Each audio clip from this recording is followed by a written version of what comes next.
فاتقوا الله وأصلحوا ذات بينكم وأطيعوا الله ورسوله إن كنتم مؤمنين. إنما المؤمنون الذين إذا ذكر الله وجلت قلوبهم وإذا تليت عليهم آياته زادتهم إيمانا وعلى ربهم يتوكلون. الذين يقيمون الصلاة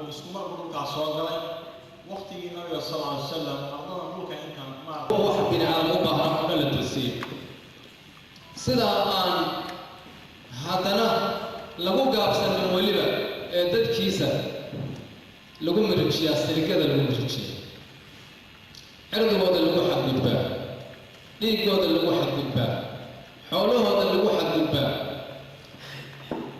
waxaa la saaray waxa loo yaqaano muthalath al-mawt yani saddex geesoodka mawtka ee dhimashada oo ah in ay ku noolaadaan taxt al-faqri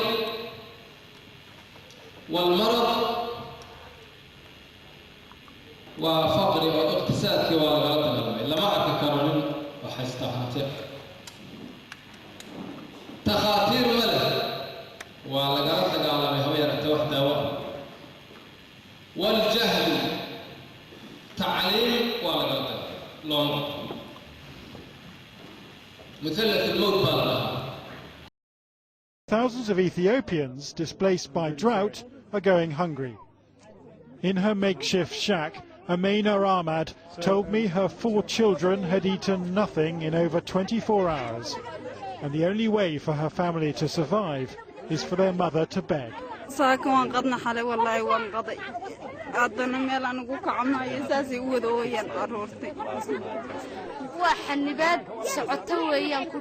government's blocking the food from getting here and again we were told of how the army had raped women and hanged men from the trees.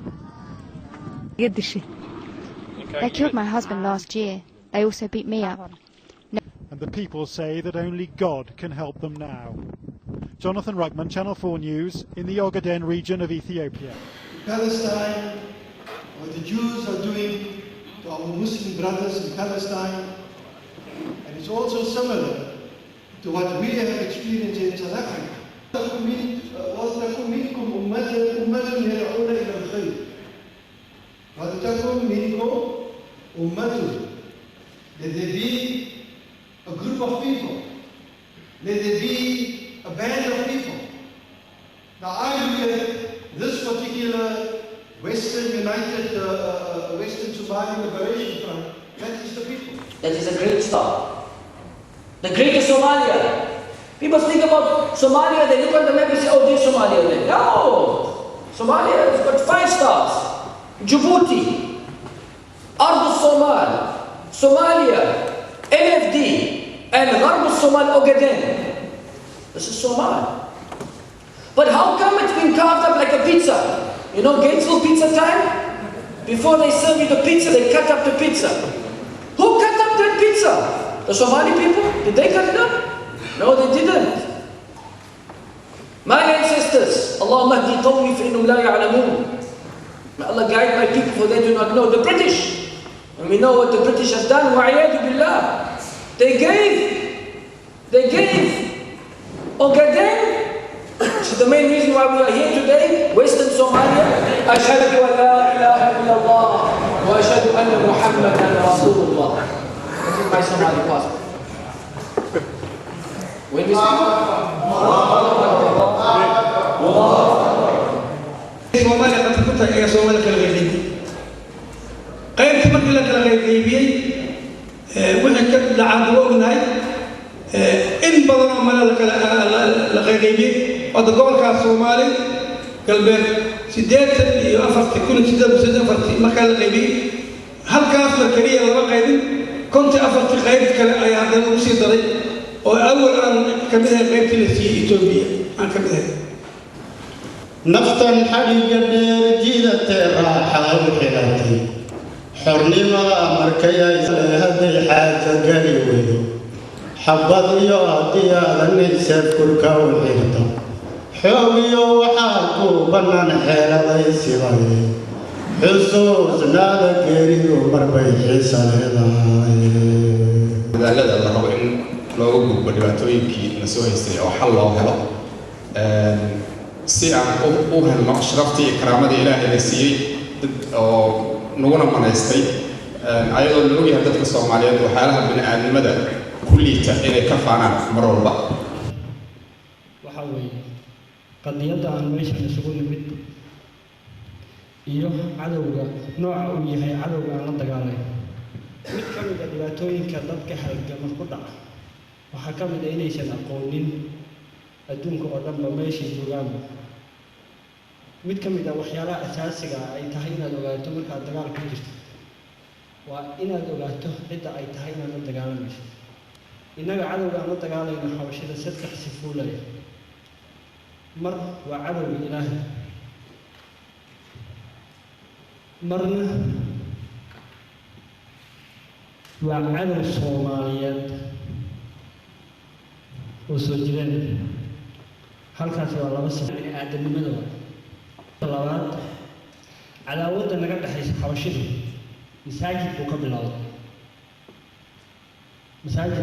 ka bilowday taasoo macnaheedu uu yahay waxa la isku hayo inay diinta ways waan haysto cadawga oo nasraani ah masiixi oo cadawga marka alxamdulillah aad baan u faraxsanahay shir oo noocan oo kale leh in la isku imaado oo laga tashado oo la dhaho maxaa naga maqan maxaase loo baahan yahay waa runtii naxdin leh oo qof kasta oo damiir leh inuu ka naxo oo maxaan ku dhahday muujiyo weliba dareen shucuur ay ku dhahan tahay muujiyo loo baahan yahay laakiin at the same time waxay u baahan tahay wixii maadaama uu sidaas u dhibadan yahay in haddana taqdiirkii aan la nimaadno oo aan muujino midnimo rasmi ah islamarkaana aan raadino qaabka aan ku heli karnay ugu wanaagsan ee midnimo aan ku heli karno sempre waxaa يوه يربوها يا أيها الذين آمنوا هل أدلكم على تجارة تنجيكم من عذاب أليم وكو عذاب كان جلسة تؤمنون بالله ولماذا تؤمنون بالله ورسوله وتجاهدون في سبيل الله بأموالكم وأنفسكم مركع آيات أنت قضوا إلهي وعدين ورب نوع عدين أيوه iyo wixii loo darbay oo ahaa aakhir iyo jannada maasha marka nafta ka baxaysay meesha iska tahay haddaan intaas oo khayr ku yeesho maalkii la helo maalkii ku bixiyo maalku bixiyo way noqonaysaa naftiina ragga taagan iyo muxuu ahaa iyagana aad baan u boorinaynaa marka waxaan leenahay wayno hawshaas midnimo iyo ikhlaas iyo muxuu ahaa هذا هو فرق قلبت البرنامج صوبته حد فرقي بالنادي كم غير وضدك أي أجدائي كان لا يرى وذكرنا يا بني سوى ذكرنا ترى الدجال يكفيكني كم سوى ذكرنا أو أسبوع عدل بهذا محي قرر النبي شركنا وكلام نوقا مكنا كدي من أسبوع عدل بقرر الجواز به just إلى السوي معنا وأنا فينا ولا لنا وإحنا قاعد حي أنت أنا الجهاد هذا أنت أنا وحبا هذا وحكوه الرأي ما قبلنا تكبير وحنو مهد علينا كذلك أرك هذا اللي يرى ويقولون ماشي كهذي أرك الصومالي أما بالشدة الصوماليات odayaashii waaweynaa ee magaranaysa isaga dambeeyey iyaguna runtii masaafada weyn soo gooyey Charles bay ka yimid meelo kale fog ka yimid waxaan u mahad celinaynaa runtii dhammaan shacabta Soomaaliyeed ee magaranaysa hiil iyo hooba walaalahooda la garab taagan laga calacalay ee meesha ka aragteen anagoo rajaynayna في المستقبل البعيد كلين إنه نقول كايسا يدمان Soomaaliya aynu hiil iyo hooba xolaheena iyo aqoonteena fikirkeena dheeraadka wax walba aan la garab taagnaan doono insha Allah tabaaraka taala jaaliyada Soomaali galbeed ee South Africa waxay u rajaynaysaa mujtamaca Soomaaliyeed sidii horeba looga dhawaajiyay odayaashuna Ilaahay uga baryeen in badan ugu duceeyeen diinteena islaamkuna ay amrayso midnimo horumar barwaaqo bashbash isku duubni iyo isjacayl iyo inaan isu doonno meel kastaan joognaba